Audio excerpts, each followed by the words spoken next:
성경에 보면 오병이어의 기적이 있고 난 후에 수많은 사람이 예수님을 따랐습니다. 당연히 그런 놀라운 능력을 베푸시는 주님을 사람들은 선지자라고 칭하면서 높이고 자신들의 임금으로 삼으려고 했다고 성경은 기록하고 있습니다.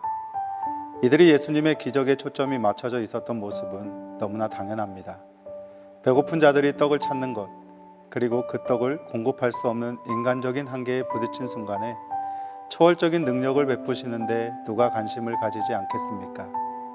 우리도 여러 가지 의미로 포장하여 인생의 목적과 방향성을 말하지만 결국 따지고 보면 잘 먹고 잘 살기를 바라며 오늘을 살고 있지 않습니까? 땅의 것을 추구하는 모습은 그때나 지금이나 별반 다를 것이 없습니다. 그래서 더 많은 떡을 원하는 마음으로 내게도 그 떡을 주기를 바라는 마음으로 주님을 따르고 있었는데, 그런 그들의 기대를 아시는지 모르시는지 우리 주님께서는 그들의 생각과는 전혀 다른 이야기를 하십니다. 나는 생명의 떡이라고 말씀하십니다. 나는 지금 당장 눈앞에 보이는 땅의 것을 요구하고 있는데 주님은 하늘의 것, 보이지 않는 것을 요구하고 계십니다. 세상의 시선이 고정되어 있는 사람은 주님이 보이지 않습니다. 세상의 소리에 귀를 기울이고 있는 사람은 주님의 음성이 들리지 않습니다. 결국 예수님을 따르는 단 한 가지의 이유가 오직 기적, 땅 위에서의 배부름을 위함이었던 사람들은 기대와는 전혀 다른 상황 속에 수군거리고 결국 주님을 떠나기 시작했습니다. 얼마 전까지 선지자라고 왕으로 삼아야 한다고 외치던 그들이 돌변하여 외면하게 된 이유는 나의 시선과 주님의 시선이 다른 곳에 있었기 때문입니다. 내 생각과 주님의 생각이 달랐고 내가 원하는 것이 주님이 원하시는 것과 달랐기 때문에 떠난 것입니다. 우리도 그렇게 살고 있지는 않습니까? 내 생각, 내 기준에 맞지 않으면 주님을 떠나려고 발걸음을 돌리고 있지는 않습니까? 그때 주님께서 이런 말씀을 하십니다.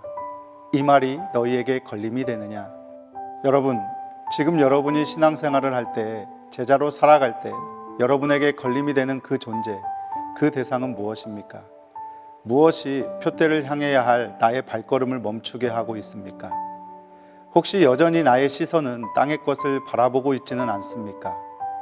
불행히도 이 사건으로 인해서 대다수의 사람들이 예수님을 떠나갔습니다. 그렇게 대부분이 떠나고 난 뒤에 예수님께서는 남은 12명의 제자에게 이렇게 물어보십니다. 예수께서 12제자에게 이르시되 너희도 가려느냐?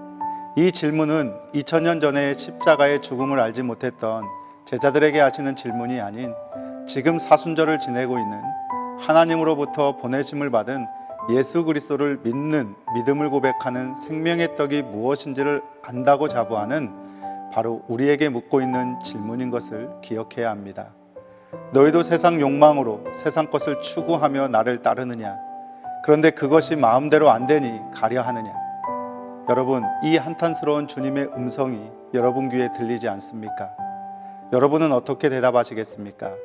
예수님의 질문에 베드로는 이렇게 대답했습니다. 시몬 베드로가 대답하되 주여, 영생의 말씀이 주께 있사오니 우리가 누구에게로 가오리이까? 베드로의 이 고백이 오늘 내 삶의 고백이 되어 하늘의 떡 생명의 말씀을 하나님의 은혜로 오늘의 삶에서 먹고 하늘에 감춰진 비밀들을 세상에 드러내는 삶이 되기를 주님의 이름으로 소망합니다.